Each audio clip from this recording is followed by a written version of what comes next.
अस्सलामु अलैकुम। कैसे हो मेरे प्यारे बच्चों? घर पर रहकर आप सभी पढ़ाई कर रहे होंगे, ऐसी मैं आशा करती हूँ। आज हम कक्षा 10 में हिंदी विषय में इकाई 2 बूढ़ी ताकी, लेखक प्रेमचंद जी और साहित्य प्रकार कहानी। आज हम इस कहानी का तीसरा भाग पढ़ेंगे। अगले 2 वीडियो में हमने इसके 2 भागों में इस इकाई का पठन किया, साथ ही प्रेमचंद जी के बारे में जानकारी प्राप्त की, कहानी किसे कहते हैं यह भी जाना, और साथ ही आज के समाज में जो बुजुर्गों की दयनीय हालत है उसके बारे में भी हमने चर्चा की। आजकल सभी के घर में बेटा पैदा होने पर खुशियां मनाई जाती है कि चलो घर का चिराग आ गया, लेकिन यहाँ पर बुजुर्गों की जो हम दयनीय हालत देखते हैं कि वह बेचारे किस तरह अपने ही घर में अपने ही पैसों से बनाए हुए मकान में आंसुओं का घूंट पीकर लाचारी से, मजबूरी से अपना जीवन यापन करते हैं। तो हमें बेटा होने पर खुशी व्यक्त न करते हुए आज के ज़माने में हमें यह सोचना चाहिए कि बेटे से भी ज़्यादा हमारी सबसे बड़ी पूंजी है हमारी धन दौलत। अगर हमारे पास अच्छा धन होगा, दौलत होगी, पैसे होंगे, तो जो हमारा बुढ़ापा है वह अच्छी तरह से गुजर जाएगा। हमें किसी पर निर्भर नहीं रहना पड़ेगा, क्योंकि आजकल सभी घरों में बुजुर्गों के साथ काफ़ी दयनीय व्यवहार न करते हुए उन्हें ना ठीक से खाना दिया जाता है और ना उनके पास उनके लिए कोई वक्त होता है। आज हम समाज में, हमारे आसपास, रिश्तेदारों में हम ऐसे कई किस्से सुनते हैं। हालांकि सभी घरों में ऐसा ही हो ऐसा ज़रूरी भी नहीं है, फिर भी हमें हमारी अच्छी ज़िंदगी के लिए अभी से कुछ ना कुछ पूंजी हमारे लिए इकट्ठी करनी चाहिए। आज हम इसका तीसरा भाग पढ़ते हैं। पेज नंबर 2 पर किताब में मेरे साथ पढ़िए। बूढ़ी ताकी अपनी कोठरी में बैठी हुई थी। वह सुगंध उन्हें बेचैन कर रही थी। वे मन ही मन सोच रही थी, इतनी देर हो गई, कोई भोजन लेकर नहीं आया। मालूम होता है सब लोग भोजन कर चुके हैं। यह सोचकर उन्हें रोना आया, परंतु अब सुगंध के डर से वे रो न सकी। बूढ़ी ताकी की कल्पना में पूड़ियों की तस्वीर नाचने लगी।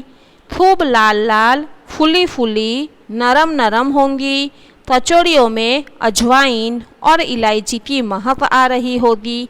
एक पूड़ी मिलती तो जरा हाथ लेकर देखती, क्यों ना चलकर कड़ाह के सामने ही बैठूं। इस प्रकार निर्णय करके बूढ़ी ताकी उकड़ू बैठकर हाथों के बल सरकती हुई बड़ी कठिनाई से चौखट से उतरी और धीरे धीरे रेंगती हुई कड़ाह के पास आ बैठी। यहाँ आने पर उन्हें उतना ही धैर्य हुआ जितना भूखे कुत्ते को खाने वाले के सम्मुख बैठने में होता है। कि इस परिच्छेद में हमें बूढ़ी ताकी की बहुत ही करुण हालत प्रेमचंद जी ने बताई है। बुद्धिराम के बड़े लड़के मुखराम का तिलक आया है। उसी दिन बूढ़ी ताकी अपनी कोठरी में बैठी हुई थी। वह सुगंध उन्हें बेचैन कर रही थी। कौन सी सुगंध? कि जो अच्छे अच्छे घर में पकवान बन रहे थे, पुड़िया, कचौड़ियाँ आदि घी मसालों की सुगंध उन्हें बेचैन कर रही थी। बेचैन शब्द समूह है, जिसे चैन नहीं है वह बेचैन। वे मन ही मन सोच रही थी कि इतनी देर हो गई, भोजन लेकर कोई क्यों नहीं आया। मालूम होता है सभी लोग भोजन कर चुके हैं, और यही सोचकर उन्हें रोना भी आया कि मुझे ही भोजन देने आज कोई नहीं आया। बूढ़ी ताकी की कल्पना में इंसान को जब ज़्यादा भूख लगी होती है तो उन्हें खाने की सारी तस्वीरें अपने सामने आने लगती है। बूढ़ी ताती की कल्पना में भी लाल लाल फूली हुई पुड़िया नाचने लगती है। वे धीरे धीरे रेंगते हुए उस तड़ा के पास पहुंच जाती है जिसमें पुड़िया निकाली जा रही थी। तो इसी तरह वह रेंगती हुई तड़ा के पास आ जाती है। उनसे अब भूख सहन नहीं हो पा रही और वह बाहर ही आ जाती है। और यहाँ आने पर उन्हें उतना ही धैर्य हुआ कि यहाँ पर हमें भूखे कुत्ते का उदाहरण देकर बूढ़ी ताती की जो हालत है वह सही में बहुत ही, हमें भी बहुत ही उन पर दया आ जाती है कि सही में उनकी हालत काफ़ी ख़राब थी। कि भूखे कुत्ते को जब खाना मिलने वाला होता है तो वह किस तरह हमारे सामने आकर बैठ जाता है, ठीक उसी तरह बूढ़ी ताती भी तड़ा के सामने आकर लाचारी से बैठ जाती है। इस परिच्छेद में हमें बूढ़ी ताती की जो मजबूरी है, लाचारी है, वह हमें साफ साफ दिखाई दे रही है। आगे पढ़िए पेज नंबर 3 पर। बुद्धिराम की पत्नी रूपा उस समय कार्यभार से परेशान हो रही थी। कभी इस कमरे में जाती, कभी उस कमरे में, कभी तड़ाह के पास आती, कभी भंडार में जाती। बेचारी अकेली दौड़ते दौड़ते व्याकुल हो रही थी, झुंझलाती थी, कूदती थी, परंतु क्रोध प्रकट करने का अवसर न पाती थी। इस अवस्था में उसने बूढ़ी ताती को तड़ाह के पास बैठे देखा तो जल उठी। क्रोध न रुक सका। जिस प्रकार मेढक केंचुए पर झपटता है उसी प्रकार वह बूढ़ी ताती पर झपटी और उन्हें दोनों हाथों से झटक कर बोली, ऐसे पेट में आग लगे, पेट है या भात? कोठरी में बैठते हुए क्या दम घुटता था? अभी मेहमानों ने नहीं खाया, भगवान को भोग नहीं लगा, तब तक धैर्य न हो सका। कि यहाँ पर बुद्धिराम की जो पत्नी थी रूपा, वह कार्यभार से परेशान थी। यानी घर में बेटे का तिलक आया हुआ था, काफ़ी काम था घर में और उस अकेली पर सारी जिम्मेदारियां थी घर में और कोई काम करने में उसकी मदद नहीं कर पा रहा था। उसकी वजह से वह वैसे भी परेशान थी और रूपा की नज़र बूढ़ी ताती पर पड़ती है और वह जल भून उठती है। वह तुरंत ताती पर झपट पड़ती है और उन्हें बुरी तरह फटकारती है। कि यहाँ पर हमें रूपा की जो कठोरता थी बूढ़ी ताती के प्रति वह हमें इस परिच्छेद में दिखाई दे रही है। कूदना यानी मन ही मन दुख करना। कि बेचारी अकेले दौड़ते दौड़ते व्याकुल हो रही थी, झुंझलाती थी, कूदती थी। यानी मन ही मन उसे दुख होता था कि आज मेरे पास अकेले ही काम करना है, मेरे अलावा इस घर में और कोई ऐसा व्यक्ति नहीं है जो मेरी मदद कर सके। परंतु क्रोध प्रकट करने का उसके पास अवसर न था, वह अवसर न पाती थी। जिस प्रकार मेढक केंचुए पर झपटता है उसी प्रकार वह बूढ़ी ताती पर झपटी और दोनों हाथों से झटक कर बोली कि ऐसे पेट में आग लगे, पेट है या भाड? तो यहाँ पर हमें दिखाई देता है कि वह बूढ़ी ताती को किस तरह अपशब्द बोलती है। अभी मेहमानों ने भी नहीं खाया, भगवान का भोग नहीं लगा, तब तक आपसे धीरज न हो सकी, धैर्य न हो सका, ऐसी बात वह बूढ़ी ताती को कहती है। आगे पढ़िए। बूढ़ी ताती ने सिर उठाया, न रोई न बोली, चुपचाप रेंगती हुई अपनी कोठरी में चली गई। भोजन तैयार हो गया है, आंगन में पत्तलें पद गई, मेहमान खाने लगे।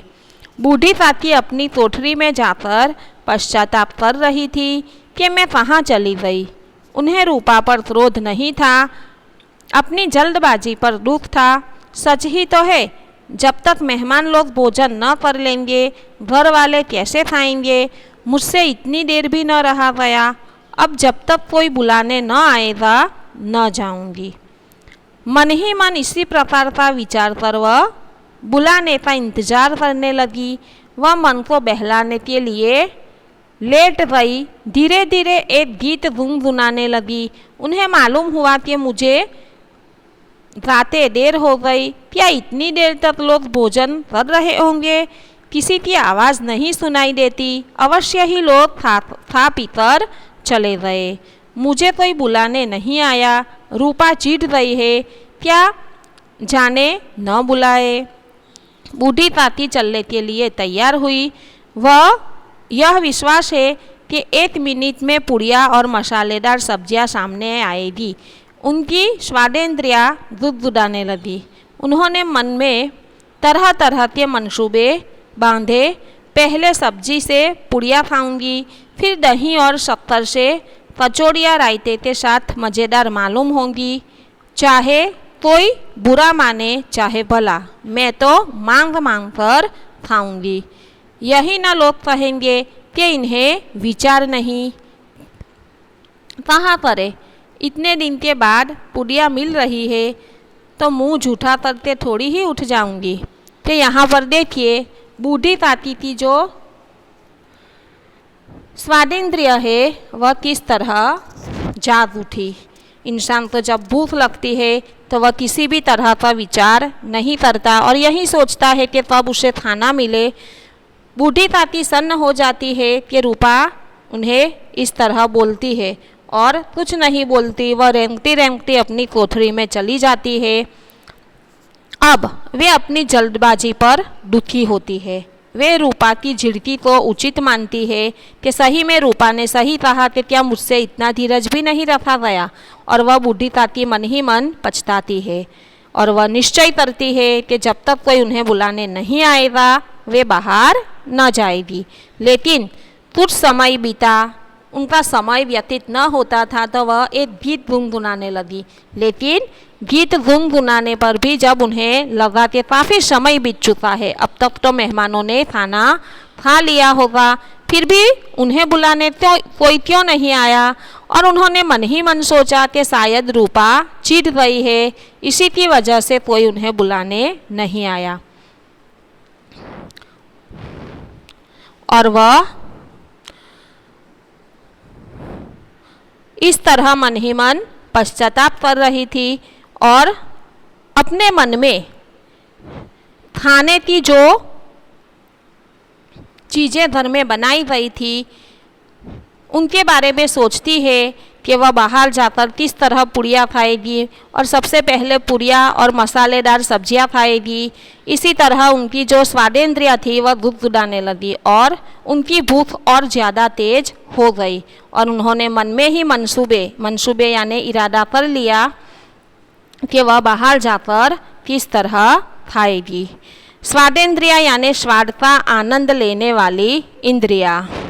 कि बूढ़ी ताती भी बाहर जाकर कचौड़ियाँ रायते के साथ और दही और शक्कर से खाएगी, पहले सब्जी से पुड़िया खाएगी। इस तरह कई न कई मंसूबे उन्होंने खाने के बारे में अपने इरादे जो थे वह मजबूत कर लिए थे और वह सोचने लगी कि वह बाहर जाकर इस तरह खाना खाएगी, चाहे लोग उन्हें देखकर बुरा माने चाहे भला, मैं तो मांग मांग कर खाऊंगी।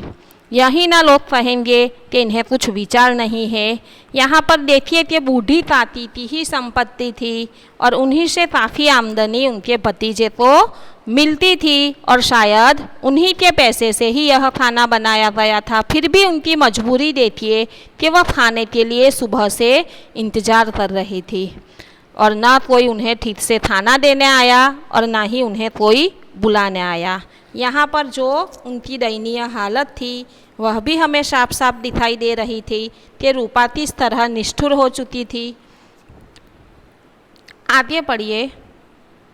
वह उतनू बैठकर हाथों के बल सरकती हुई आंगन में आई, परंतु हाय दुर्भाग्य, मेहमान मंडली अभी बैठी हुई थी।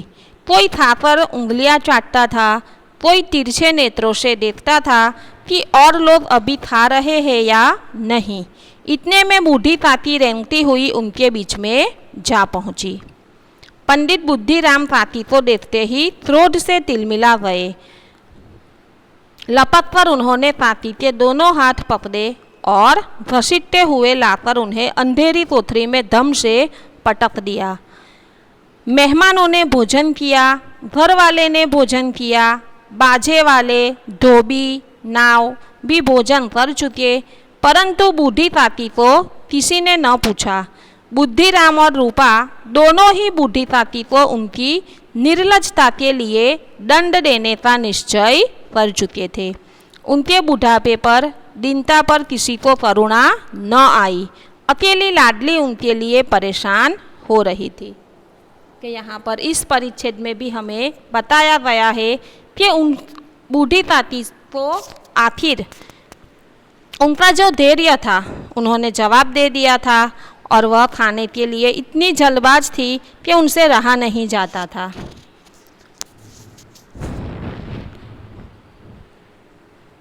और बूढ़ी ताती फिर सरकती हुई आंगन में जा पहुंचती है, लेकिन उनका दुर्भाग्य है और वह देखती है कि मेहमान मंडली अभी भी भोजन की पात जमा हुई थी। बुद्धिराम बूढ़ी ताती को आया देखकर आंख बबूला हो उठता है। आंख बबूला होना यानी गुस्से होना, कि वह एकदम क्रोधित हो जाता है और वह लपक कर आता है और बूढ़ी ताती के दोनों हाथ पकड़कर उन्हें घसीटते हुए अंधेरी कोठरी में पटक आता है। अब बुद्धिराम और उसकी पत्नी रूपा बूढ़ी ताती को दंड देने का निश्चय कर चुके थे कि उन्होंने निश्चय किया था, इरादा किया था कि आज ताती को भोजन नहीं दिया जाएगा। इस तरह यहाँ पर इस परिच्छेद में हम देखते हैं कि पंडित बुद्धिराम ताती को देखते ही क्रोध से तिल मिला गए, गुस्से हो गए, आंख बबूला हो गए और लपक कर उन्होंने ताती को दोनों हाथ से पकड़े घसीटते हुए लाकर अंधेरी कोठरी में दम से पटक दिया। और हम देखते हैं कि मेहमानों ने भोजन किया, घर वालों ने भोजन किया, यहाँ तक कि बाजे वाले, धोबी, नाव सभी भोजन कर चुके, परंतु बूढ़ी ताती को किसी ने न पूछा। बुद्धिराम और रूपा दोनों ही बूढ़ी ताती को उनकी निर्लजता यानी बेशर्मी के लिए दंड यानी सजा देने का निश्चय कर चुके थे। लेकिन घर में केवल एक व्यक्ति ही ऐसी थी, लाडली, जो ताती के लिए परेशान हो रही थी कि कब वह अपने हिस्से का खाना ताती को जाकर दे।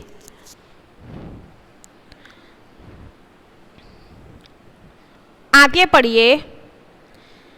लाडली को ताती से अत्यंत प्रेम था।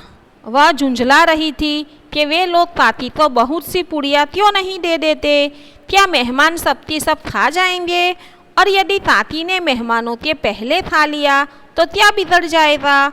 वह ताती के पास जाकर उन्हें धैर्य देना चाहती थी, परंतु माँ के डर से न जाती थी। उसने अपने हिस्से की पुड़िया बिल्कुल न खाई थी। उन पुड़ियों को ताती के पास ले जाना चाहती थी। उसका हृदय अधीर हो रहा था। बूढ़ी ताती मेरी बात सुनते ही उठ बैठेगी, पुड़िया देखकर कैसे प्रसन्न होगी, मुझे खूब प्यार करेगी। रात के 11 बज गए थे। रूपा आंगन में पड़ी सो रही थी। लाडली की आंखों में नींद न थी। ताती को पुड़िया खिलाने की खुशी उसे सोने न देती थी। जब विश्वास हो गया कि अम्मा सो रही है तो वह चुपके से उठी और बूढ़ी ताती की कोठरी की ओर चली। कि यहाँ पर हमें लाडली को ताती से अत्यंत प्रेम था। प्रेम यानी अनुराग। वह झुंझला रही थी कि वे लोग ताती को बहुत सी पुड़िया क्यों नहीं दे देते। वह मन ही मन सोच रही थी कि क्या मेहमान सबके सब खा जाएंगे, और यदि मेहमान के पहले ही ताती ने खा लिया तो क्या बिगड़ जाएगा। वह ताती के पास जाकर उन्हें धीरज देना चाहती थी, हिम्मत देना चाहती थी, धैर्य देना चाहती थी, लेकिन उसे किसका डर सता रहा था? अपनी माँ का। उसने अपने हिस्से की पुड़ियों को बिल्कुल न खाया था। उन पुड़ियों को ताती के पास ले जाना चाहती थी। उसका हृदय अधीर हो उठा कि वह सोचने लगी कि कब घर में सभी सो जाए और कब वह ताती के पास जाए और उन्हें अपने हिस्से की जो पुड़िया है वह दे। वह मन ही मन सोच रही थी कि जब इन पुड़ियों को ताती देखेगी तो कैसे प्रसन्न हो जाएगी और उसे खूब प्यार करेगी। रात के 11 बज गए थे। रूपा आंगन में पड़ी सो रही थी। लाडली की आंखों में नींद न थी। ताती तो पुड़िया खिलाने की खुशी उसे सोने न देती थी, और जब उसे विश्वास हो गया, यकीन हो गया कि अम्मा सो रही है, तो वह चुपके से उठी और बूढ़ी ताती की कोठरी की ओर चली।